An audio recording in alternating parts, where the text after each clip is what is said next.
بسم الله الرحمن الرحيم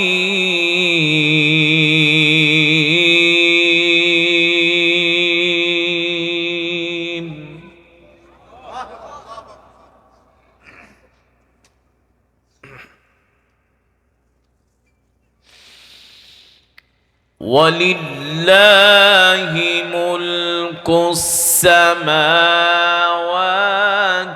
والأرض والله على كل شيء قدير.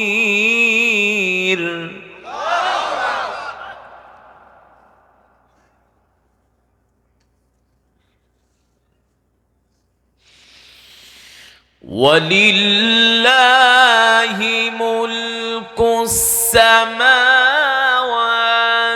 والأرض والله على كل شيء قدير.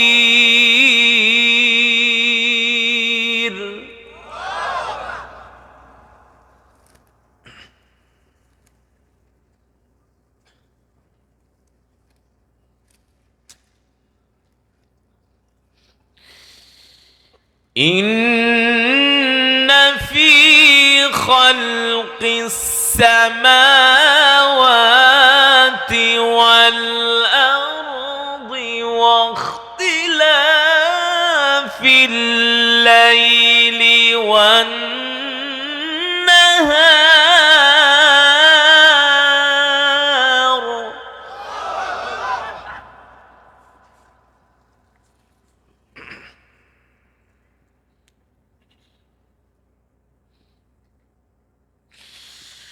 واختلاف الليل والنهار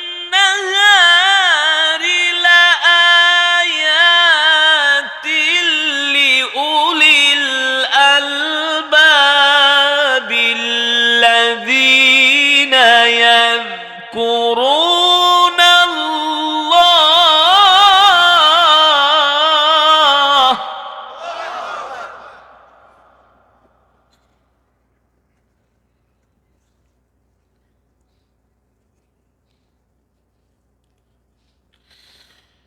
الذين يذكرون الله قياما وقعودا وعلى جنوبهم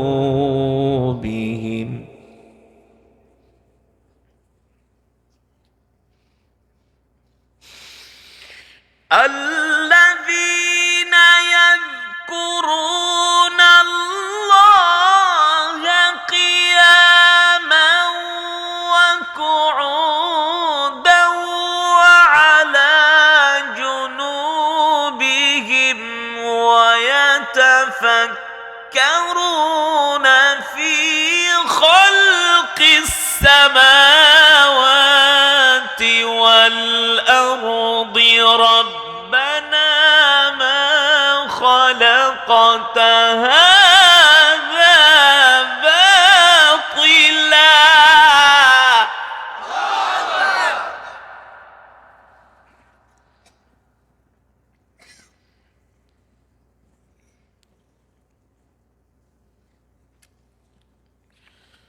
ربنا ما خلقت هذا باطلا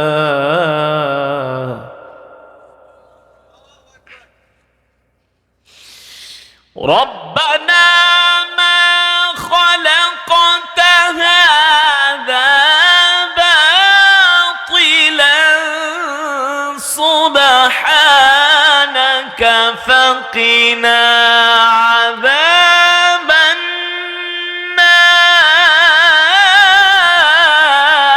النار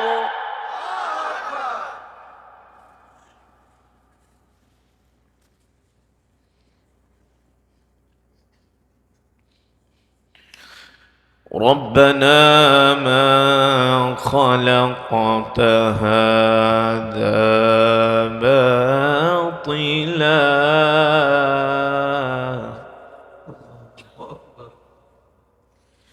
باطلا سبحانك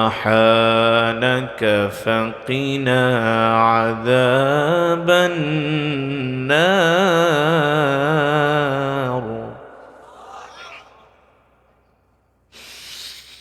ربنا ما خلقت هذا باطلا سبحانك فقنا عذاب النار. ربنا إنك من تدخل النار فقد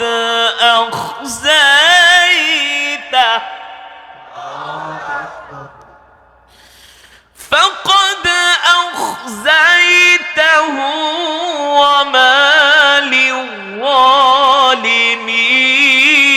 من أنصار.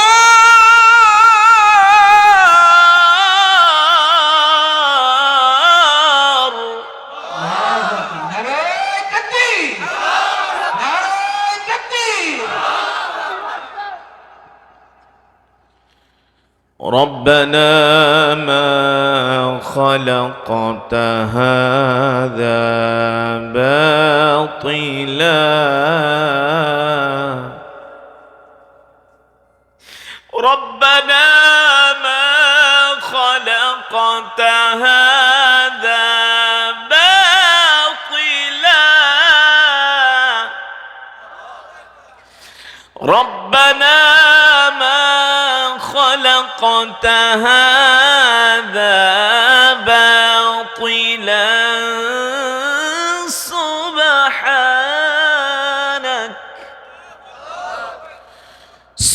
سبحانك فقنا عذاب النار.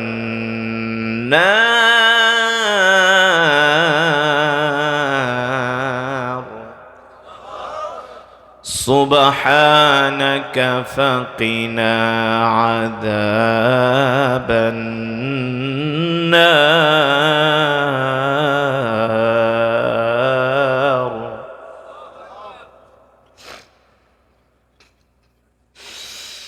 ربنا ما خلقت هذا باطلا سبحانك فقنا عذاب النار.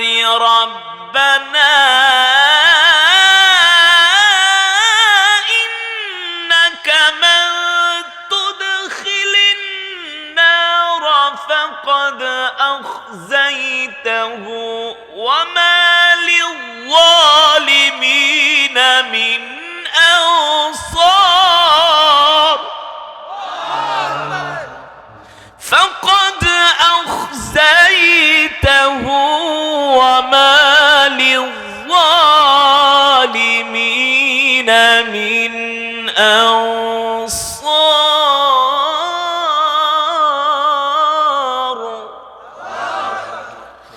فقد أخزيته وما للظالمين من أنصار.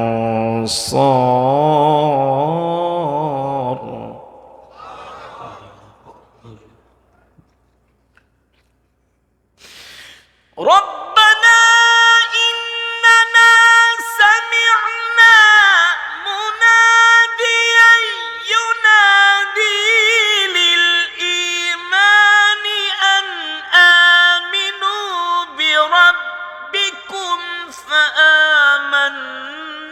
ربنا فاغفر لنا ذنوبنا وكفر عنا سيئاتنا وتوفنا مع الأبرار.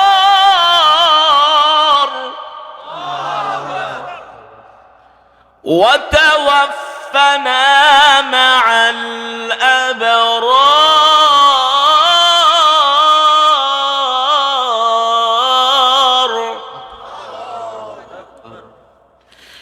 وتوفنا مع الأبرار وتوفنا مع الأبرار ربنا إننا سمعنا مناديا ينادي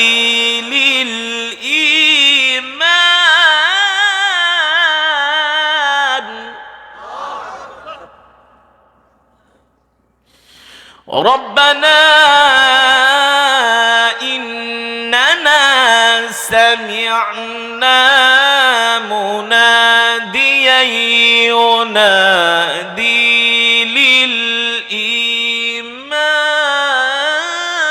للإيمان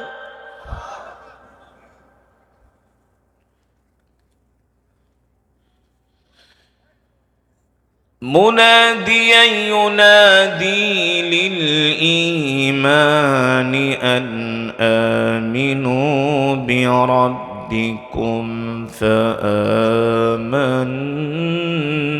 فآمنا ربنا فاغفر لنا ذنوبنا وكفر عنا سيئاتنا وتوفنا مع الأبرار ربنا فاغفر لنا ذنوبنا ربنا فاغفر لنا ذنوبنا وكفر عنا سيئاتنا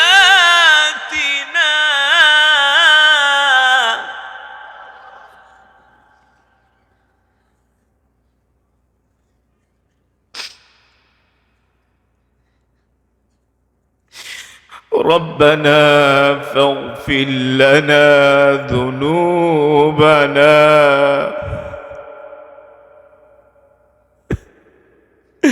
ربنا فاغفر لنا ذنوبنا وكفر عنا سيئاتنا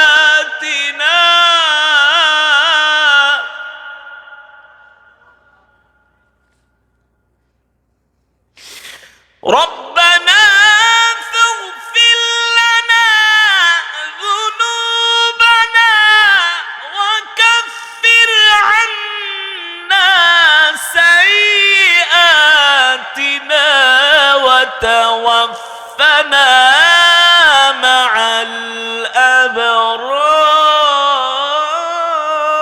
الأبرار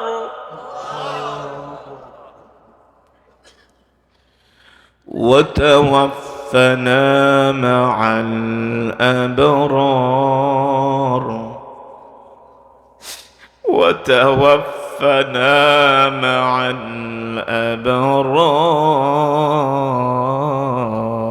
الأبرار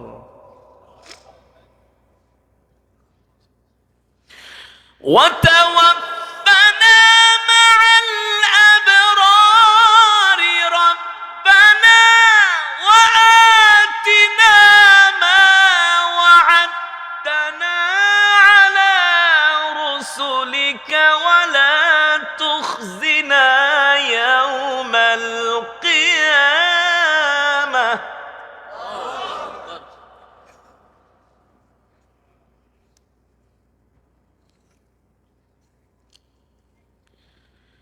إنك لا تخلف الميعاد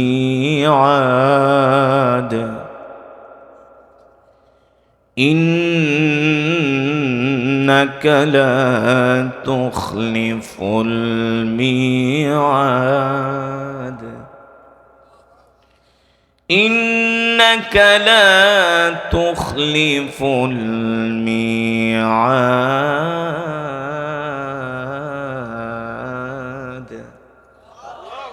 إنك لا تخلف الميعاد.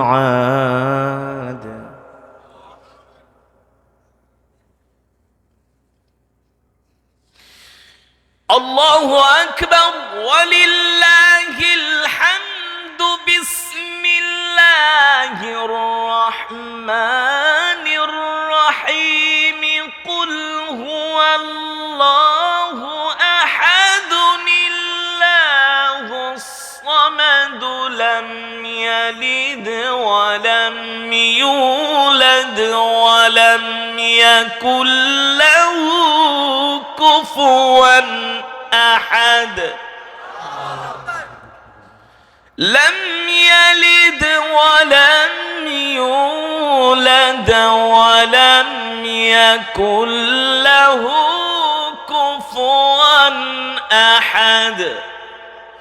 بسم الله الرحمن الرحيم.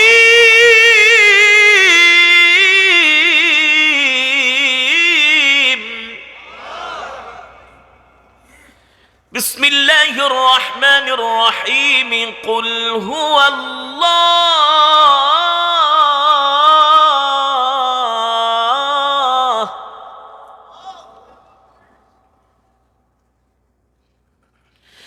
بسم الله الرحمن الرحيم. قل هو الله أحد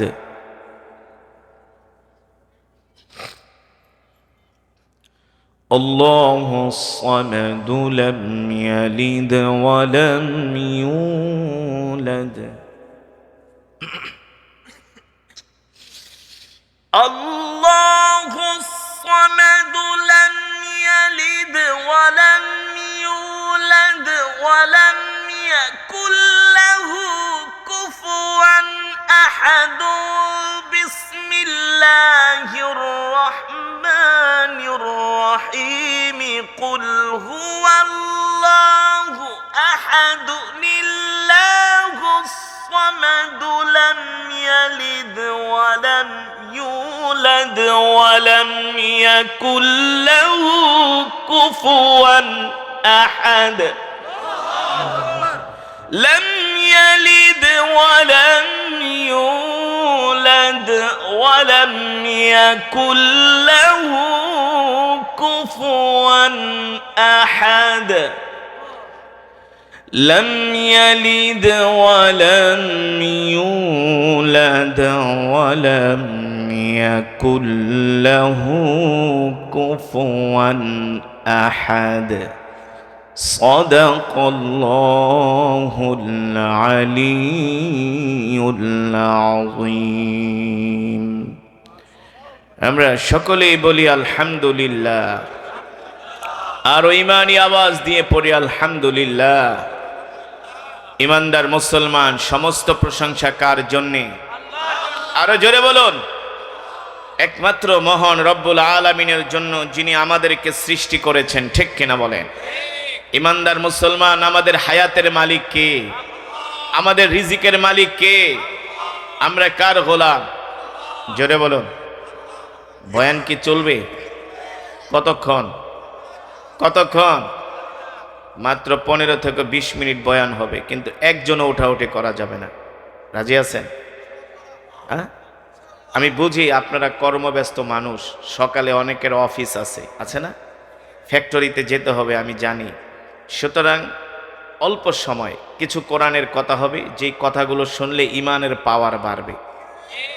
আমি মনে করি এই কথাগুলো না শুনলে আপনারা অনেক কিছু মিস করবেন। এতক্ষণ যে কোরআন থেকে তেলাওয়াত শুনেছেন, সরাসরি সেই কোরআন থেকে কিছু কথা হবে। আপনাদের যেমন ব্যস্ততা আছে, আমার ব্যস্ততাও কিন্তু কম না, বুঝতে পারছেন? সবাই আমরা ব্যস্ত। তো আমরা 15-20 মিনিট কোরআনের জন্য দিতে পারবো না ইনশাআল্লাহ? সেই ঈমানের পাওয়ার, সেই ধৈর্য আমাদের আছে। আরে ওরা যদি রাত 3টা বাজে উঠে আর্জেন্টিনা ব্রাজিলের খেলা দেখতে পারে, ওরা যদি রাত গভীরে ওইটা হ্যাপি নাইট নাকি 31st নাইট, ওরা যদি হ্যাপি নিউ ইয়ার, আমি আর একটু আপডেট বললাম, ওরা যদি happy new year 31st night পালন করতে পারে, ওরা যদি অশ্লীলতার বাজার বসাতে পারে, আমরা কেন কোরআনের বাজার বসাতে পারবো না? ঠিক কিনা বলেন? ওদের চেয়ে তো আমাদের কোমর দুর্বল নয়, ওদের চেয়ে আমাদের মেরুদণ্ড শক্ত। ঠিক কিনা বলেন? ওরা যদি হারাম কাজ করতে পারে, আমরা কেন হালাল কাজ করতে পারবো না? হ্যাঁ, অল্প সময় কোরআনের জন্য আমরা দিতে রাজি আছি। কে কে রাজি নাই হাত উঠাই। মাশাআল্লাহ, আপনারা অনেক সচেতন। আমি দেখলাম আপনাদের ইমানের পাওয়ার বাড়ছে নাকি কমছে? আসলেই বাড়ছে। কারণ ওয়াইদা তুলিয়াত আলাইহিম আয়াতুহু যাদাতহুম ঈমানা, কোরআন শুনলে ঈমান বেড়ে যায়। বিশ্বাস করেন, কোরআন শোনার পরে আপনাদের ঈমান কিন্তু বেড়ে গেছে। বলছেন কে? আল্লাহ তাআলার কথা কোনোদিন মিথ্যা হতে পারে? নাউযুবিল্লাহ। যালিকাল কিতাবু লা রাইবা ফীহি হুদাল লিল মুত্তাকিন। যেই কোরআন আমি আপনাদের সামনে পড়েছি, এই কোরআনের মধ্যে কোনো সন্দেহ নাই, সন্দেহের অবকাশ নয়। ঠিক কিনা মুসলমান? আমি যে কোরআন পড়েছি আপনারা শুনেছেন, এই কোরআনুল কারীমের তেলাওয়াত শোনার কারণে এক এক হরফে 10টি করে নেকি পেয়েছেন। কয়টা করে নেকি? এই মাজমায় যারা উপস্থিত হয়েছেন সকলেই এক খতম করে কোরআনুল কারীমের সওয়াব পেয়েছেন। কয় খতম? মিয়া টের তো পান না? আল্লাহ এক খতম কোরআন শরীফ পড়ায় দেখেন না, পড়ায় দেখেন। 10 জন ইমাম সব লাগবো। কয়জন? হ্যাঁ, এক ইমাম গো বাবা আমার ডায়াবেটিস, আমি তো মিষ্টি মুষ্টি খাই না। আর এক ইমাম গো একটু দেশি গায়ের দুধ দিয়ে একটু মিষ্টান্ন রাইন্দো। আর একজনে গো আমি ফার্ম খাই না, দেশি মুরগি আইনো। কথা কয় না? এই বাজার করতে করতে আপনি 10,000 শেষ। হ্যাঁ, এবার জোহরের পরে খতম টতম পড়া দোয়া ঠোয়া কইরা খায়া ঠায়া যাওয়ার সময় কইব, চৌধুরী সাহেব গেলাম। কথা কেনা? আপনার বাড়ি থেকে মাগনা পড়তে আইব নাকি? খায়া দেয়া কাম নাই? আসবে কেউ মাগনা পড়তে? আসবে। আপনিও আনবেন না, আপনিও তাকে কি করবেন? হাদিয়া দিবেন। তো 10 জন ইমাম সাহেবকে 500 করে দিল, কত লাগে? আর এই জামানে 500-500 হাদিয়া গেলা হুজুরা নেয় না, 1000 দিতে হয়। ঠিক কিনা বলেন? হাদিয়া দেওয়া নেওয়া সুন্নত। তার মানে কি, বর্তমানে এক খতম কোরআন পড়াইতে গেলে 10,000 টাকা 20,000 টাকা খরচ হয়। আর আপনারা একটু কষ্ট করে আসার কারণে এক একজন এক এক খতম করে কোরআনুল কারীমের সওয়াব পেয়েছেন। খুশি নাকি বেজার? বলি আলহামদুলিল্লাহ।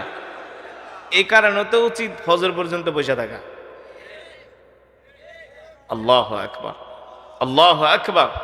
আল্লাহ তাআলা এই খাতমে কোরআনের সওয়াব আমাদের মা বাবার কবরে পৌঁছে দিন, আমাদের দাদা দাদির কবরে পৌঁছে দিন। অত্র এলাকায় যত গোরস্থানে কবরবাসী শুয়ে আছে, সমস্ত কবরবাসী রূহের মাগফিরাতে পৌঁছে দিন। মুসলমান, আমি আপনাদের সামনে যে কোরআন পড়েছি, এই কোরআন কার? যেটা বলুন, এই কোরআন আল্লাহর জবানের কালাম। ঠিক কিনা বলেন? আল্লাহ তাআলা তার হাবিবের উপরে কোরআন নাজিল করেছেন আর বলেছেন, ওয়ানুনাজ্জিলু মিনাল কুরআন ওয়ানুনাজ্জিলু মিনাল কুরআনি মা হুয়া শিফাউন ওয়া রাহমাতুল লিল মুমিনিন ওয়া লা ইয়াজিদুয যালিমিনা ইল্লা খাসারা। সুবহানাল্লাহ বলেন। আল্লাহ তাআলা বলেন, হাবিব আমি আল্লাহ আপনার উপর যে কোরআন নাজিল করেছি, এই কোরআন আমি মানুষের মুক্তির জন্য নাজিল করেছি। সুবহানাল্লাহ বলেন। এই কোরআন হলো আমাদের জন্য মুক্তি, এই কোরআন হলো আমাদের জন্য শেফা। সুবহানাল্লাহ বলেন। এই কোরআনুল কারীমের মধ্যে এমন একটা সূরা আছে, যেই সূরাকে বলা হয় সর্বরোগের মহা ঔষধ। নাম কি? জোরে বলেন, নাম কি? কেউ যদি সূরাতুল ফাতিহা প্রতিদিন 7 বার করে তেলাওয়াত করে, পানিতে ফু দিয়া সেই পানি পান করে, আল্লাহ তাআলা তাদেরকে দুরারোগ্য ব্যাধি থেকে হেফাজত করবে। বিশ্বাস হয় কি হয় না? এই সূরাতুল ফাতিহা এমন একটা সূরা, এমন একটা মেডিসিন, এমন একটা ঔষধ। আল্লাহু আকবার। পুরা কোরআনটাই হলো একটা আশ্চর্য কিতাব, ঠিক কিনা বলেন? আল্লাহ নবী যখন জিনদের সামনে এই কোরআন পড়লেন, জিনরা আল্লাহ নবীর তেলাওয়াত শুনে বললেন, ইন্না সামিআনা কুরআনান আজাবা, এই কোরআন হলো একটা আশ্চর্য কিতাব, ঠিক কিনা বলেন? আজ পর্যন্ত পৃথিবীর কোনো দার্শনিক, কোনো কবি, কোনো সাহিত্যিক, কোনো বুদ্ধিজীবী আজ পর্যন্ত এই কোরআনের মধ্যে একটা ভুল দেখাইতে পারে না। এ যুবক, আজ পর্যন্ত কোরআনের মধ্যে পৃথিবীর কোনো দার্শনিক, হোক সে ইহুদি হোক সে খ্রিস্টান, কারো বাবার ক্ষমতা নাই এই কোরআনের একটা নক্তা জের জবরের মধ্যে পরিবর্তন করতে। তাহলে কেন বোঝো না মুসলমান এই কোরআন কোন কোরআন? এই কোরআন হলো আল্লাহর জবানের কালাম। আল্লাহ তাআলা যতগুলো কিতাব নাজিল করেছেন সব কিতাবগুলো আল্লাহ নিজের হাতে লিখেছেন। তাওরাত আল্লাহ তাআলা নিজের হাতে লিখেছেন, জবুর আল্লাহ তাআলা নিজের হাত দিয়া লিখেছেন, ইনজিল আল্লাহ তাআলার কুদরতি হাত দ্বারা লিখেছেন। তাওরাত এমন একটা কিতাব যার মধ্যে 1000 সূরা, কয় হাজার? আর কোরআনুল কারীমের মধ্যে 114টা সূরা। অথচ তাওরাতের যেটা ছোট সূরা সেটার আয়াত সংখ্যা হলো 1000। কথা বুঝেন নাই? তাওরাতের যেটা ছোট সূরা ওটা আয়াত সংখ্যা, যেমন কোরআনুল কারীমের ছোট সূরা হলো সূরাতুল ইন্না আ'তাইনাকাল কাউসার, বিসমিল্লাহির রহমানির রহিম, ইন্না আ'তাইনাকাল কাউসার ফাসাল্লি লিরাব্বিকা ওয়ানহার ইন্না শানিআকা হুয়াল আবতার। কয় আয়াত? একেবারে কোরআনের সর্বশেষ সূরা সূরাতুন নাস। বিসমিল্লাহির রহমানির রহিম, আমার সাথে সবাই পড়েন, কুল আউযু বিরাব্বিন নাস, মালিকিন নাস, ইলাহিন নাস, মিন শাররিল ওয়াসওয়াসিল খান্নাস, আল্লাযী ইউওয়াসওয়িসু ফি সুদুরিন নাস মিনাল জিন্নাতি ওয়ান নাস। কয় আয়াত? কয় আয়াত? সূরা কাউসার 3 আয়াত, সূরাতুন নাস 6 আয়াত। আর তাওরাত শরীফের যেটা একেবারে কনিষ্ঠ সূরা, ছোট সূরা, সেই সূরার আয়াত সংখ্যা হলো 1000। আর ওই তাওরাতের মধ্যে 1000 সূরা আছে। কয় হাজার? তাওরাত এত বড় কিতাব হওয়া সত্ত্বেও কিন্তু কোরআনের চাইতে তাওরাতের মর্যাদা বেশি না? কোরআনের মর্যাদা সবচেয়ে বেশি, ঠিক কিনা বলেন? আমার নবী, আপনার নবী, বিশ্ব নবী রাহমাতুল লিল আলামিনের এত মর্যাদা হওয়ার কারণ হলো আল্লাহ তাআলা বিশ্ব নবীর উপরে কোরআন নাজিল করেছেন, ঠিক কিনা বলেন? নবীদের মধ্যে তার সবচেয়ে বেশি মর্যাদার কারণ হলো আল্লাহ তাআলা বিশ্ব নবীর উপরে কোরআন নাজিল করেছেন। আর সব পয়গম্বরদের উম্মতদের মধ্য থেকে আমাদের সবচেয়ে বেশি মর্যাদা হওয়ার কারণ আমরাই সবার আগে জান্নাতে যাব। জোরে বলেন সুবহানাল্লাহ। আমাদের এত মর্যাদা হওয়ার কারণ হলো আল্লাহ তাআলা আমাদের নবীর উপরে নাজিল করেছেন কোরআন, আর সেই কোরআন আমরা পাওয়ার কারণে আমাদের মর্যাদাও বেড়ে গেছে। এই কোরআন এমন এক কিতাব, এই কোরআনকে যদি কেউ ভালোবাসে, কোরআন বলে আল কুরআন হুজ্জাতুল লাকা ওয়া আলাইকা। এ মানুষ, দুনিয়ার জমিনে যদি তুমি কোরআনকে ভালোবাসো, আমি কোরআন আল্লাহর আদালতে তোমার জন্য সুপারিশ করব, যাতে আল্লাহ তাআলা তোমাকে জান্নাত দিয়ে দেয়। সুবহানাল্লাহ বলেন। আর যদি তুমি আমাকে ভালো না বাসো, আমার বিরোধিতা করো, আমি কোরআন হাসরের ময়দানে আল্লাহর আদালতে তোমার বিরুদ্ধে মামলা দায়ের করব, ঠিক কিনা বলেন?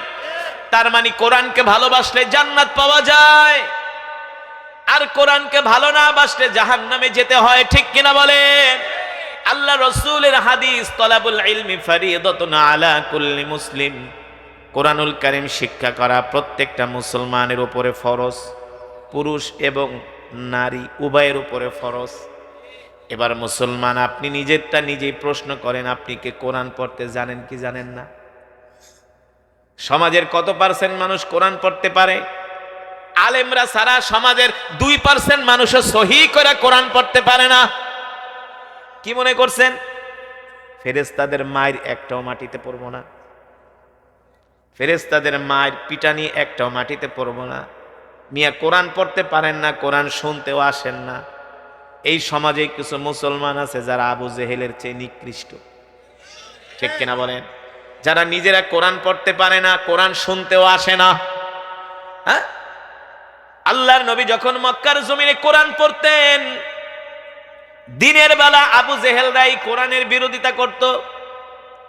144 জারি করেছিল কেউ যাতে মুহাম্মদের কোরআন তেলাওয়াত শুনতে যেতে না পারে। বাইতুল্লাহর অভ্যন্তরে, বাইতুল্লাহর প্রান্তরে কাফেরেরা বৈঠকে বসলো, একটা আইন করো কেউ যাতে মুহাম্মদের কোরআন শুনতে না যায়। আরে অথচ এই কোরআন এমন কোরআন যেই কোরআনের তেলাওয়াত শুনে কাফেররা পর্যন্ত মুসলমান হয়ে গেছে, ঠিক কিনা বলেন? হয়েছে কি হয়েছে না?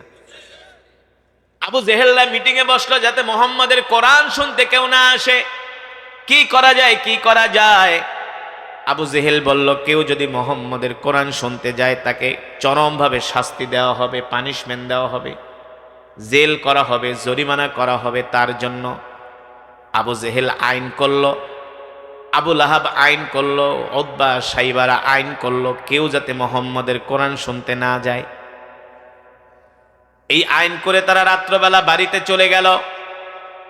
আল্লাহর নবী রাত 3টা বাজে বাইতুল্লাহে তাহাজ্জুদের মধ্যে কোরআন পড়ে, সুবহানাল্লাহ বলেন। আবু জেহেল ঘড়ির দিকে তাকায়, দেখে রাত 2টা বাজে, এখন তো মুহাম্মদের কোরআনের শো শুরু হয়ে যাবে। আরে আপনারা তো মিয়া রাত 12টা বাজে কোরআনের মাহফিলে বসতে চান না। কি আর শীত, আরবের শীতগুলো একেবারে হাড্ডির মধ্যে বসে যায়, জানেন? বাংলাদেশে আর কি শীত, আরবের ঠান্ডা হাড্ডির মধ্যে বসে যায়, এত ঠান্ডা। তাও 1450 বছর আগের কথা।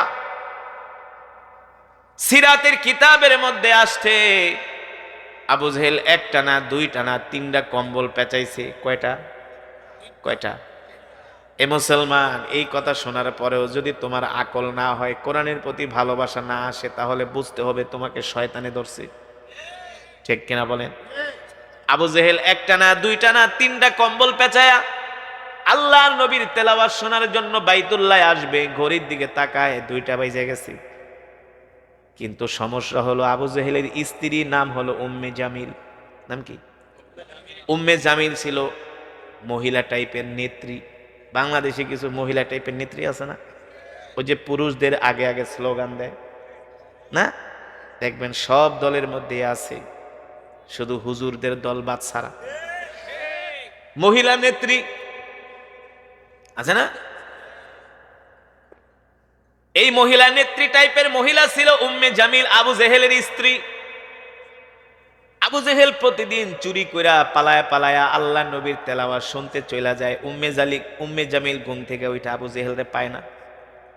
এবার উম্মে জামিল মনে মনে কয়, আজকে রাত্রে আবু জেহেল তুমি কোথায় যাও, আমি তোমাকে ধরবো। বুঝছেন নাই? এবার উম্মে জামিল ঘুমানের ভান ধরছে। আবু জেহেল মনে করছে তার স্ত্রী ঘুমায় গেছে, আস্তে করে দরজাটা খুলতে লইছে। দরজার যখন লক খুলছে, ঠাস করে একটা আওয়াজ হয়ে গেছে, আংটার একটা শব্দ হয়ে গেছে। উম্মে জামিল চোখ দুটা খুইলা দেখে আবু জেহেল 3 কম্বল পেঁচাইয়া কুপি একটা হাতে নিয়ে ঘর থেকে বের হইছে। উম্মে জামিল ডাক দেয়, আবু জেহেল কোথায় যাও? এত রাত্রবেলা, রাত 2টা বাজে, এত রাত্রে তো কুত্তাও ঘর থেকে বের হয় না ঠান্ডার মধ্যে। এত রাত্রে তুমি বের হচ্ছ কারণ কি? এই আবু জেহেল তুমি কোথায় যাও?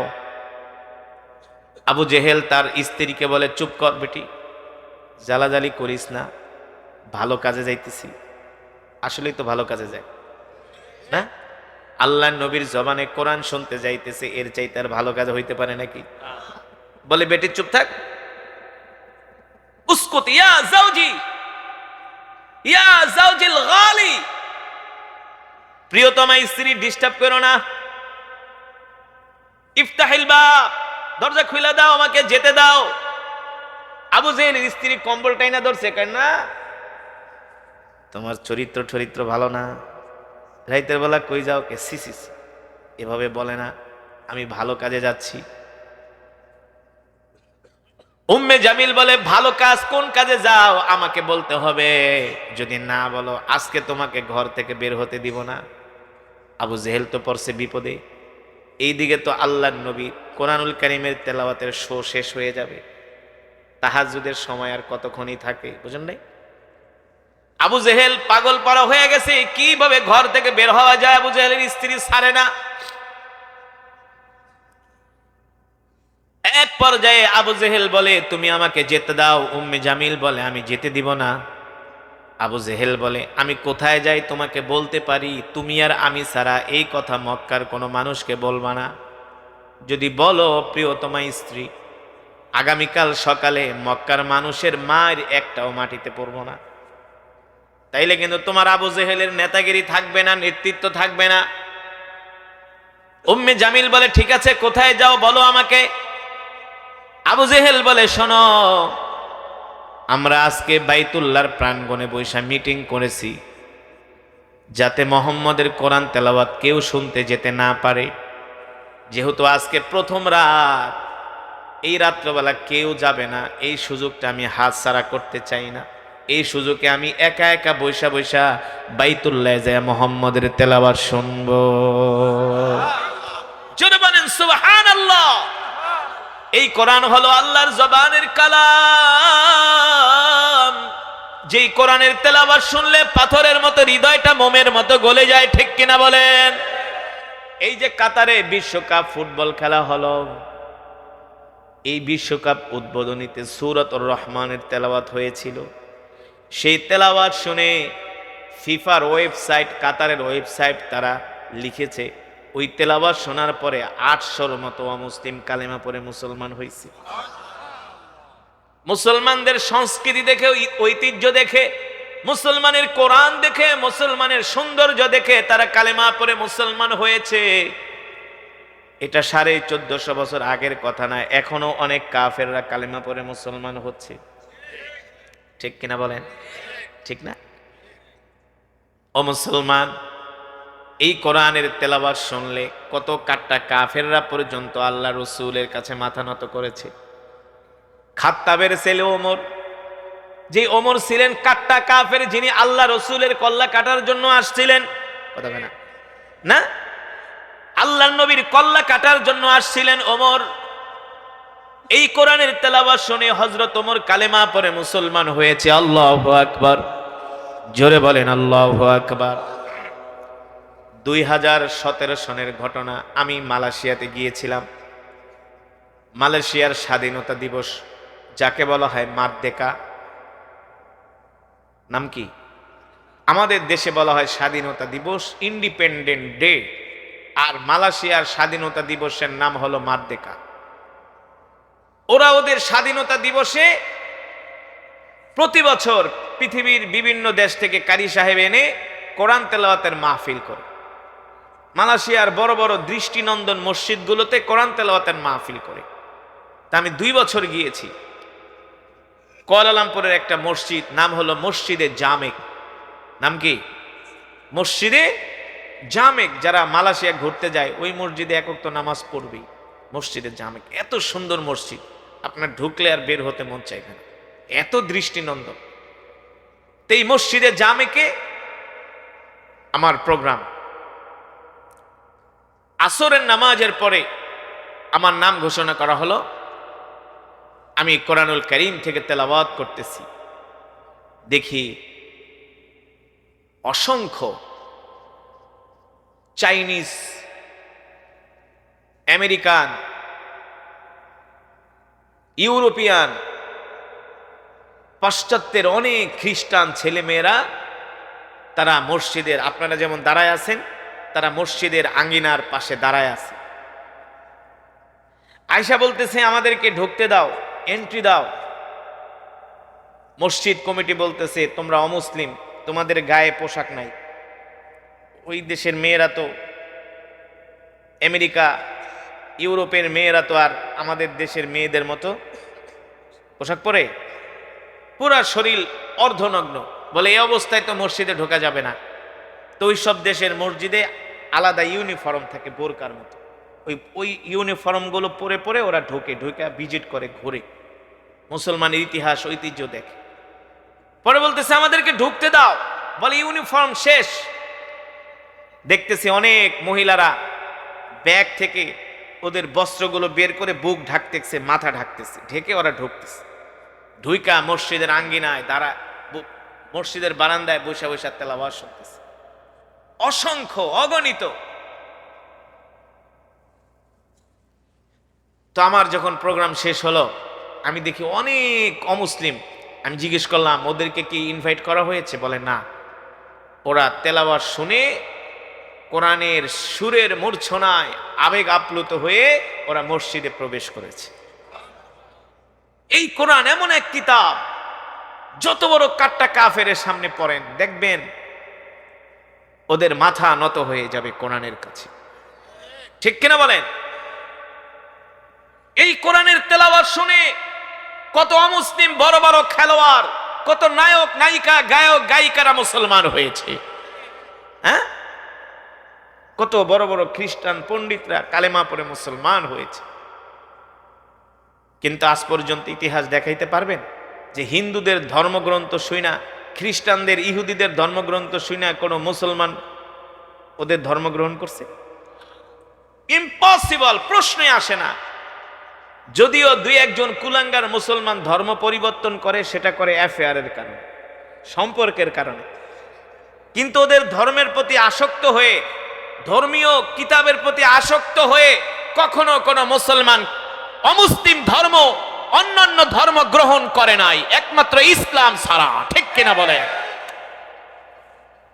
মুসলমান। এবার আবু জেহেল তার স্ত্রীকে বলতেছে, উম্মে জামিল ডিস্টার্ব করো না, ঘরের দরজা খুলে দাও, ইফতাহিল বাব, আমাকে যেতে দাও। উম্মে জামিল বলে, আবু জেহেল তুমি কোথায় যাবা, সত্য করে বলো। আবু জেহেল বলে, উম্মে জামিল আমি মুহাম্মদের কোরআন শোনার জন্য যাব।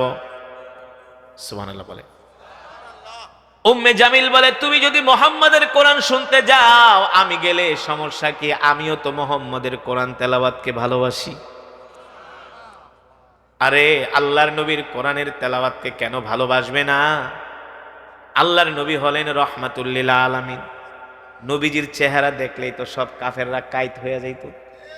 এত সুন্দর করে আল্লাহ তাআলা আমার নবীকে বানাইছে, এত সুন্দর করে আল্লাহ তাআলা পৃথিবীর কোনো মানুষকে বানায় নাই। ঠিক কিনা বলেন? পৃথিবীর যত সৌন্দর্য আছে সব আল্লাহ তাআলা আমার নবীকে দান করছে। মক্কার কাফেররা আল্লাহ নবীর চেহারা দেখে তো পাগল হয়ে যাইত। এবার চিন্তা করেন আল্লাহ তাআলা নবীকে কেমন একটা কণ্ঠ দিছিল, যেই কণ্ঠের সুর শুনে মক্কার কাফেররা পাগল হয়ে গেছে। আল্লাহু আকবার। উম্মে জামিল বলে, আবু জেহেল আমি তোমার স্ত্রী, তোমার প্রিয়তমা, আমি মক্কার কোনো মানুষকে বলবো না, তুমি আমাকে সাথে করে নিয়ে যাও, আমিও মুহাম্মদের কোরআন শুনতে যাব। এবার আবু জেহেল উম্মে জামিলরা বলে, তাইলে ভালো করে হাত মুখ ঢাক, বোরকা পরবি না, চোখ ঢাক, মুখ ঢাক, মহিলা মানুষ, একে আমি যাই, আবার তুই যদি সাথে যাস মক্কার মানুষ জানতে পারলে পিঠের চামড়া থাকবে না, বোরকা পর, ভালো করে হাত পাও ঢাক। উম্মে জামিল এবার কম্বল দিয়া তার চোখ ঢাকতেছে, মুখ ঢাকতেছে, বুঝেন নাই? কেউ যাতে উম্মে জামিলকে না চিনে। এবার দুইজন ঘটিয়ার বাটি মিলা বাইতুল্লাহর দিকে রওনা শুরু করছে কোরআন তেলাওয়াত শোনার জন্য। জোরে বলেন সুবহানাল্লাহ। দেখেন ওরা কোরআনের বিরোধিতা করেছিল, আর আল্লাহ ওদেরকে কিভাবে সাইজ করে। ওমাকারু ওমাকার আল্লাহ আল্লাহু খায়রুল মাকিরিন। আল্লাহ তাআলা বলে, তোমরাও ষড়যন্ত্র করো, আর আমি আল্লাহ তোমাদের ষড়যন্ত্রকে নস্যাৎ করে দেই। তোমরা কৌশল করো, আর আমার আল্লাহর কৌশল হলো উত্তম কৌশল। ঠিক কিনা বলেন? এবার আবু জেহেল তার স্ত্রী দুইজনে মিলা বাইতুল্লাহর পাশে যায়, বাইতুল্লাহর দেয়ালের সাথে ট্যাগ দিয়া বৈশা বৈশা কোরআন শুনতেছি। কোরআন শুনতে শুনতে দুইজনে ঘুমায় গেছে। গভীর রাত, বুঝেন না? দুইজন ঘুমায় গেছে। এবার ঘুমাইতেছে ঘুমাইতেছে, হঠাৎ করে সকালবেলা সূর্যটা যায় আবু জেহেলের কপালের উপরে পড়ছে। সকালবেলা সূর্য পড়লে কেমন হয়? গরম লাগে না? হঠাৎ করে কিরের সূর্যের আলো। আবু জেহেল চোখ মিলার তাকায় দেখে, মনে করছে বাড়িতে ঘুমাইতেছে, আসলে তো বাইতুল্লাহর সাথে, বাইতুল্লাহর পাশে দেওয়ালের সাথে পিঠ লাগায় ঘুমাইতেছে। এবার আবু জেহেল তার স্ত্রী উম্মে জামিলকে বলে, মহিলা তাড়াতাড়ি ওঠ, দৌড় মার। মক্কার মানুষ জানতে পারলে আমারেও মারবো, তোরেও মারবো। দুইজনে দৌড় শুরু করছে। উম্মে জামিলের কম্বল একটা ভুলে রাখা গেছে। মহিলা মানুষ তো একটু বুঝেন নাই, মহিলা মানুষ তো তাড়াহুড়ার কাম পারে না, তাড়াহুড়া করতে গেলেই ভেজাল। কম্বল একটা থুইয়া দৌড় মারছে। ওইদিকে ছোট ছোট নেতারা কয় আজকে তো আবু জেহেল আসবে না, আমরা ওই সুযোগটা কাজে লাগাই। উতবা, সাইবা, আবুল আহাব সবাই আসছে, এক একজন এক এক কোনায় বসছে। এবার যখন দৌড় শুরু করছে, এক একজন এক এক রাস্তা দিয়া আল্লাহর কৌশল চৌরাস্তায় যায় সবাই সবার মুখোমুখি হয়ে গেছে। আবুল আহাব কয়, আবু জেহেল কই গেছিলা? আবু জেহেল কয়, তুমি কই গেছিলা? আবার দিয়ে সাথে মেম সাহেব রলি আইছো। এবার ভাব খারাপ দেখে আবুল আহাবকে, আবু জেহেল সোজা বাড়িতে যাও গা, তুমি যেখানে গেছো আমি ওইখানে গেছি। সামনে যায় দেখে উতবা আর সাইবা দুইটা। কিরে তোরা কই গেছিলি? কয় ওস্তাদ, আপনি আইন করে, আপনি রক্ষক হইয়া, আপনি রক্ষক হইয়া আপনি বক্ষকের কাতারে অবতীর্ণ হয়েছেন। আপনি নিজে আইন করছেন যাতে কেউ মোহাম্মদের কোরআন শুনতে না যায়, আপনি নিজেই তো কোরআন শুনতে গেলেন। আবু জেহেল আর আবুল আহাব এক হইয়া কয়, না, এই কাজ আমরা করি নাই, আমরা গেছিলাম পাহারা দিতে। উতবা সাইবা কয়, প্রমাণ কিন্তু আছে। কয় কিসের প্রমাণ? কয় আপনার স্ত্রী উম্মে জামিল কম্বল ফালায় আসছে, এই কম্বল আমাদের কাছে আছে। ওই যে কম্বল একটা ফালাইছে বলে। আবু জেহেল কয়, না। কয় তাইলে আপনার স্ত্রীর কম্বল গায়ে যেটা, ওইটার সাথে সিল মিলাই। মক্কার কোষাগার থেকে কম্বল পাইছিলেন মনে আছে নাকি? সিল লাগানো কম্বল। এবার আবু জেহেল বুদ্ধিমান চালাক মানুষ। আবু জেহেল তো ওর আসল নাম হলো আবাল হেকাম, হেকমতের জ্ঞানের বাবা। চালাক মানুষ তো কয়, না, এখানে বেশি পেঁচাল পারলে পরে আশেপাশের মানুষজন শুনলে, বোঝেন নাই, একটা বড় ধরনের কেচাল হয়ে যাবে, আস্তে করে ইজ্জত লিয়া ভাগে। আবু জেহেল তার স্ত্রী উম্মে জামিল রেখে, আজকে তোরে বাইতে নিয়ে সাইজ করুন, তুই তো কম্বল ফালাইছিস দেখে আজকে এই ঘটনা ঘটছে, নাহলে তো বাইচা গেছিলাম চাপা চোপা মাইরা। কিন্তু বাঁচতে পারে নাই। আবু জেহেল বুদ্ধিমান মানুষ, বাড়িতে যায় চিন্তা করে জিনিসটা ছোট থাকতেই দামা চাপা দেওয়া দরকার, বড় হইলে তো আরো সমস্যা হয়ে যাব। মক্কার মানুষ জানবো আবু জেহেলে আইন করে আবু জেহেল আইন ভঙ্গ করছে। আবু জেহেলকে আমরা নেতা মানি না, ঠিক কিনা বলেন? এবার আবু জেহেল কি করছে? ও মুসলমান, সিরাতের কিতাবের মধ্যে আসছে, একেবারে সত্য ঘটনা, বিশ্বাস না করলে কিন্তু সমস্যা। সিরাতের কিতাবের মধ্যে আসছে, সিরাত ইবনে হিশাম সিরাতে মুস্তাফার মধ্যে আসছে। আবু জেহেল সকালবেলা বাড়ির থেকে নাস্তা টাস্তা খায়া এবার কয়, ছোট নেতার বাড়িতে যায় আগের থেকে ওদের মুখ বন্ধ করি, কেউ যাই না গেলে কিন্তু সমস্যা হয়ে যাবে। এবার আবু জেহেল উতবার বাড়িতে গেল, আখনাস ইবনে শরীফের বাড়িতে গেল, যে দরজায় নক করে কয়, এই ইফতাহিল বাব, দরজা খোল। আবু জেহেলকে দেখা উতবা কয়, আজকে গরিবের বাড়িতে হাতির পাড়া, হাতি তো আর এমনি পাড়া দেয় না, বিড়াল কিন্তু সাদেই মান্দার গাছে ওঠে না, বিপদে পইরাই ওঠে, ঠিক কিনা বলেন? আবু জেহেল মনে মনে কয়, তোর বাড়িতে তো আর সাদে আসি নাই রে, বিপদে পইরাই আসছে। এবার আবু জেহেল উতবার ঘরে যায়া, আখনাস ইবনে শরীফের ঘরে যায়া বলে, শোন, যা হইছে না হইছে এই কথা মক্কার তৃতীয় কোনো মানুষে বলিস না, আমাদের দুইজনের মধ্যে সীমাবদ্ধ থাক। আবু জেহেল এবার আবেগ নিয়ে বলতেছে, সত্যি করে বল, মোহাম্মদ যেই কোরআন পড়ে আমরা বলি মোহাম্মদ বানায় বানায় কবিতা পড়ে, আসলে তো এগুলা কবিতা না, আমরা আমাদের বাপ দাদারাও কবি ছিল, আমরাও কবি স্বভাবের মানুষ। মোহাম্মদ যেটা তেলাওয়াত করে এটা কবিতা না, এটা কবিতা না, আমার কাছে মনে হয় এটা হলো আল্লাহর জবানের কালাম। সুবহানাল্লাহ বলেন। এবার আখনাস ইবনে শরীফ, উতবা, সাইবা দুইজনও বলে, হ্যাঁ আবু জেহেল আপনি ঠিকই বলছেন, মোহাম্মদ যেটা তেলাওয়াত করে এটা দুনিয়ার কোনো মানুষের বানানো কবিতা নয়, এটা হলো আল্লাহর জবানের কালাম। আল্লাহু আকবার, জোরে বলেন আল্লাহু আকবার। আবু জেহেল বলে, শোনো উতবা, সাইবা, মুহাম্মদের বিরোধিতা ঠিকই করি, কিন্তু মুহাম্মদের কোরআন তেলাওয়াত না শুনলে থাকতে পারি না। মুসলমান, এই কোরআন হলো সেই কোরআন যে কোরআনের কথা আল্লাহ কোরআনুল কারীমের মধ্যে বলছেন, ইন্না নাহনু নাযালনা যিকরা ওয়া ইন্না লাহু লাহাফিজুন। আল্লাহ তাআলা বলেন, নবী, আমি আল্লাহ আপনার উপর যে কোরআন নাজিল করেছি, এই কোরআন হেফাজত করার দায়িত্ব আমি আল্লাহ আমার নিজ কুদরতি হাতে গ্রহণ করেছি। আল্লাহ তাআলা এই কোরআনের হেফাজত করবে। শুধু কোরআনের হেফাজত করবে না, যারা কোরআনের পক্ষে থাকবে আল্লাহ তাআলা তাদেরকেও হেফাজত করবে। ঠিক কিনা বলে? আল্লাহ কোরআন হেফাজত কিসের মাধ্যমে করবে? আল্লাহ তাআলা কোরআন হেফাজত করবে, আল্লাহ তাআলা নিজেই কোরআনের জিম্মাদারি নিয়েছেন। ঠিক কিনা বলেন? এই কোরআনের মধ্যে কেউ পরিবর্তন করতে পারবে না। দেখেন, এই কোরআন এমন একটা কিতাব, একটা মানুষ দুইটা ইংলিশ কবিতা মুখস্থ রাখতে পারে না, বাংলা কবিতা মুখস্থ রাখতে পারে না, কিন্তু আজকের মাহফিল থেকে দুইটা হাফেজে কোরআন পাগড়ি নিছে। ওরা এই কোরআন কিভাবে মুখস্থ করলো? আমিও তো এই কোরআন মুখস্থ করেছি মাত্র 13 মাসে। কত মাসে? 13 মাসে এই কোরআন মুখস্থ করছি। অনলি 13 মাস। যেই দিন লাস্ট সবক দেই 7 পারা, আমার আজও পর্যন্ত মনে আছে। 7 পারার দিন আমি 13 পৃষ্ঠা সবক দিছি। এই কোরআন কিভাবে মুখস্থ করা সম্ভব? আল্লাহ নিজে বলছেন, ওয়ালাকাদ ইয়াসসারনাল কুরআনা লিযিকরি ফাহাল মিন মুদ্দাকির। আমি আল্লাহ কোরআনকে মানুষের জন্য সহজ করেছি, নাইলে এই কোরআন কখনো মুখস্থ করা সম্ভব হতো না। ঠিক কিনা বলেন? আজকে যে হাফেজে কোরআন পাগড়ি নিল, তাদের কত মর্যাদা, কত মর্যাদা তাদের মা বাবার কত মর্যাদা জানেন? আল্লাহ তাআলা হাসরের ময়দানে বলবেন, ইকরা ওয়ারাত্তিল কামা কুনতা তুরাত্তিলু ফিদ দুনিয়া। এই হাফেজে কোরআন, দুনিয়াতে যেভাবে কোরআন পড়তা এখনো সেভাবে কোরআন পড়ো। হাফেজে কোরআন এক আয়াত পড়বে, জান্নাতের এক তলায় উঠবে, আর এক আয়াত পড়বে, আর এক তলায় উঠবে।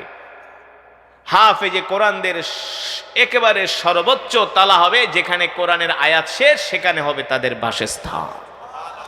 মান ক্বারাআল কুরআন ফাস্তাযহারাহু ফাআহাল্লা হালালাহু ওয়া হাররামা হারামাহু আদখালাহু আল্লাহুল জান্নাহ ওয়া শাফাআহু ফি কুল্লি আশারাতিন মিন আহলি বাইতিহি কুল্লুহুম ক্বাদ ওয়াজাবাত লাহুন নার। আল্লাহু আকবার। যারা এই কোরআন শিখবে, কোরআন অনুযায়ী আমল করবে, সুবহানাল্লাহ বলেন, যে কোরআন শিখবে, কোরআন অনুযায়ী আমল করবে, হালালকে হালাল মনে করবে, হারামকে হারাম মনে করবে, এই কোরআন অনুযায়ী তার জীবনটাকে সাজাবে, আল্লাহর কোরআন হাসরের ময়দানে তাদের জন্য সুপারিশ করবে, তাদের জন্য জান্নাত ওয়াজিব হয়ে যাবে। আল্লাহু আকবার বলেন। এই কারণে মুসলমান, আসুন আমরা নিজেরাও কোরআন শিখি, আমাদের সন্তানদেরকে কোরআন শিখাই। আজকে যে নুরানি তালিমুল কোরআন মাদ্রাসার উদ্যোগে মাহফিল, এই মাদ্রাসায় আপনারা আপনাদের সন্তানদেরকে ভর্তি করান, হাফেজ বানান, আলেম বানান। এখন প্রয়োজন, বাংলাদেশের অনেক ভালো ভালো এডুকেটেড ফ্যামিলিরা তারা তাদের সন্তানদেরকে এখন মাদ্রাসায় পড়াচ্ছে, আলেম বানাচ্ছে, হাফেজ বানাচ্ছে। কারণ স্কুল কলেজের 6-7 ছেলেরা এখন ওপেন সিগারেট খায়। ঠিক কিনা বলেন? এলাকায় এলাকায় কিশোর গ্যাং তৈরি হয়েছে, এক একজনের বয়স মাত্র 15-16, 6-7 পরে তারা কিশোর গ্যাং হয়ে গেছে। তাদের পকেটে গাঁজার পোটলা পাওয়া যায়, সিগারেটের প্যাকেট পাওয়া যায়। মিথ্যা বলছি? মিথ্যা বলছি? আমি আমার এলাকার একটা স্কুলে প্রতিদিন হাঁটি। দুপুরবেলা একদিন গেছি হাঁটতে, দেখি 6-7 পোলা 4-5টা মিলা, স্কুল বন্ধ, মাঠের এক কোণায় বসে বিড়ি টানতেছে। কোথায় আছে সমাজ? কোথায় গেছে? কিন্তু কোন মাদ্রাসার ছাত্ররে বিড়ি টানতে দেখছেন? গাঁজা খাইতে দেখছেন? দেখবেন না। আপনাদের সাথে কোনো বেয়াদবিও করবেন, আপনাদের দেখলে সালাম দিবে। ঠিক কিনা বলেন? আপনাদেরকে সম্মান করবে। এই কারণে আমাদের সন্তানদেরকে সুসন্তান বানানোর জন্য মাদ্রাসার শিক্ষার কোনো বিকল্প নয়। আমরা আমাদের সন্তানদেরকে মাদ্রাসায় ভর্তি করাবো, আলেম বানাবো, নিজেরাও কোরআন শিখবো, কোরআন অনুযায়ী আমাদের জিন্দিগিটাকে গড়ে তুলবো। আল্লাহ তাআলা আমাদের সকলকে তৌফিক দান করুন। এই মাহফিল, এই মাজমাকে আল্লাহ তাআলা কিয়ামত পর্যন্ত কবুল করুন বলি আমিন। দুরূদ শরীফ পড়ি। আল্লাহুম্মা সাল্লি আলা মুহাম্মাদ ওয়া আলা আলি মুহাম্মাদ كما صليت على إبراهيم وعلى آل إبراهيم إنك حميد مجيد دعا করি اللهم آمين الحمد لله رب العالمين والصلاة والسلام على سيد الأنبياء والمرسلين وعلى آله وصحبه أجمعين ربنا ظلمنا أنفسنا وإن لم تغفر لنا وترحمنا لنكونن من الخاسرين ربنا آتنا في الدنيا حسنة وفي الآخرة حسنة وقنا عذاب النار يا أول الأولين يا آخر الآخرين يا ذا القوة المتين يا راحم المساكين يا أرحم الراحمين يا أرحم الراحمين يا علي يا عظيم يا حليم يا كريم মাবুদ মাওলা গো মেহেরবানি করে আজকের এই মাহফিলকে কবুল করে নেন এই মাহফিলের সওয়াব কোটি কোটি গুণ বাড়ায়া প্যারা নবীজির রওজায়ে আতহারে পৌঁছে দেন প্যারা নবীজির পরিবার পরিজন আহলে বাইতদের আর রাহ পাকের হাদিয়া পৌঁছে দেন বদরের সাহাবী উহুদের সাহাবী খন্দকের সাহাবী সমস্ত সাহাবা আজমাইনদের আর রাহ পাকের হাদিয়া পৌঁছে দেন জান্নাতুল মুআল্লা জান্নাতুল বাকিতে যারা শুয়ে আছেন সকলের আর রাহ পাকের হাদিয়া পৌঁছে দেন বাবা আদম থেকে শুরু করে আজ পর্যন্ত যত মুমিন মুমিনাত মুসলিম মুসলিমাত যারা অন্ধকার কবরে মাটির নিচে শুয়ে আছেন সকলের কবরে আর সওয়াব পৌঁছে দেন মাবুদ মাওলা গো আপনি আমাদের তামাম জিন্দেগীর গুনাহগুলো মাফ করে দেন আয় আল্লাহ জাহান্নামের আগুন আমাদের জন্য হারাম করে দেন একটা জান্নাতুল ফেরদাউস আমাদের জন্য ওয়াজিব করে দেন আয় আল্লাহ জীবনে যত গুনাহ করেছি সব গুনাহগুলো মাফ করে দেন আয় আল্লাহ শয়তানের ধোকায় পড়ে নফসের তাড়নায় পড়ে শয়তানের কুমন্ত্রণায় পড়ে আল্লাহ যত গুনাহ করছি সব গুনাহগুলো মাফ করে দেন আল্লাহ আপনি আমাদের মা বাবা দাদা দাদি নানা নানি আত্মীয় স্বজনকে মাফ করে দেন পাড়া প্রতিবেশী বংশধর পূর্বপুরুষদেরকে মাফ করে দেন আয় আল্লাহ যে মাদ্রাসার উদ্যোগে মাহফিল এই মাদ্রাসাকে কিয়ামত পর্যন্ত কবুল করে নেন আয় আল্লাহ মাদ্রাসাকে আল্লাহ দ্বীনের মারকাজ হিসাবে কবুল করে নেন মাদ্রাসার যত হাজত আছে আল্লাহ আপনি পুরা করে দেন আয় আল্লাহ যারা মাদ্রাসাকে ভালোবাসে আপনি তাদেরকে ভালোবাসেন আয় আল্লাহ যারা মাদ্রাসায় দান করছে সহযোগিতার হাত বাড়াইছে তাদের দানগুলোকে কবুল করে নেন মাদ্রাসার ছাত্র শিক্ষক হিতাকাঙ্ক্ষীদেরকে আল্লাহ কবুল করে নেন আল্লাহ আমরা নিজেরাও যেন কোরআন শিখতে পারি কোরআন অনুযায়ী আমল করতে পারি আল্লাহ তৌফিক দিয়ে দেন অনেক মা বোনেরা হাত উঠাইছে আল্লাহ মা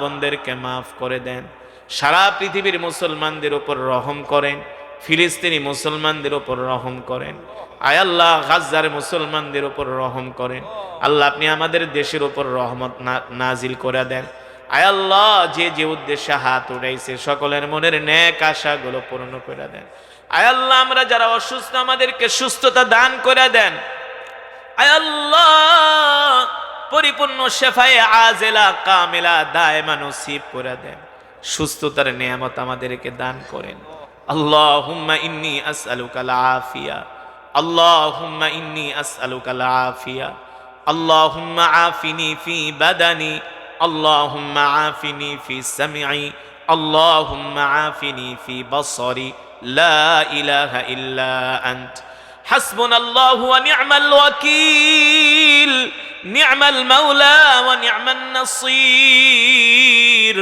رب أني مسني الضر وأنت أرحم الراحمين رب أني مغلوب فانتصر إنا لله وإنا إليه راجعون اللهم أجرني في مصيبتي واخلف لي خيرا منها اللهم إني أسألك بأني أشهد أنك أنت الله لا إله إلا أنت الأحد الصمد الذي لم يلد ولم يولد ولم يكن له كفوا أحد رب إني لما أنزلت إلي من خير فقير حسبي الله لا إله إلا هو عليه توكلت وهو رب العرش العظيم মাবুদ মাওলা গো এতক্ষণ পর্যন্ত যত দোয়া করলাম সব দোয়াকে কবুল করে নেন মাবুদ মাওলা গো, মৃত্যু তো দিবেন, এই মৃত্যুটা আমাদেরকে জিহাদের ময়দানে দিয়েন, মদিনার মাটিতে মৃত্যু দিয়েন, কোরআনুল করিম তেলাওয়াত অবস্থায় মৃত্যু দিয়েন, সেজদা অবস্থায় মৃত্যু দিয়েন, শুক্রবারের জুমার দিনে মৃত্যু দিয়েন, রোজা অবস্থায় মৃত্যু দিয়েন। মৃত্যুর সময় কষ্ট দিয়েন না, কষ্ট দিয়েন না, আযাব দিয়েন না। ওই কবরটা জান্নাতের বাগান বানায়া দিয়ে, ইমানের সাথে মৃত্যু দিয়ে, আসানের সাথে মৃত্যু দিয়ে। শয়তানের ধোকায় পড়ে অনেক গুনাহ করছি আল্লাহ, শয়তানের কুমন্ত্রণায় পড়ে অনেক নাফরমানি করেছি আল্লাহ। আল্লাহ আমাদেরকে ক্ষমা করে দেন, আল্লাহ আমাদেরকে মাফ করে দেন, আল্লাহ সকল মুসলমানকে মাফ করে দেন, সকল মুমিনাতকে মাফ করে দেন, আল্লাহ মা বোনদেরকে মাফ করে দেন। সুবহান রাব্বিকা রাব্বিল ইজ্জাতি আম্মা ইয়াসিফুন ওয়া সালামুন আলাল মুরসালিন ওয়ালহামদুলিল্লাহি রাব্বিল আলামিন। اللهم صل على محمد وعلى ال محمد كما صليت. اللهم بارك على